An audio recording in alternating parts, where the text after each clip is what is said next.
alinda swala ne bamukubira akasimu ti maama woona akola ki afa mbeera mbi akola atya ekisooka bamugjawa bamujja Namakwekwe kumutwala wali mu ddwaliro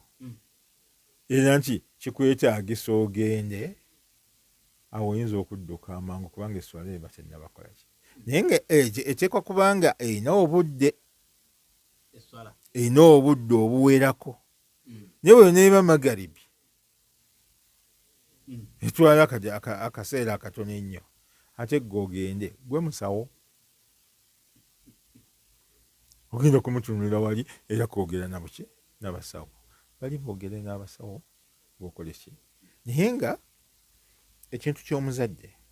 nabiyuna Muhammad sallallahu alaihi wasallam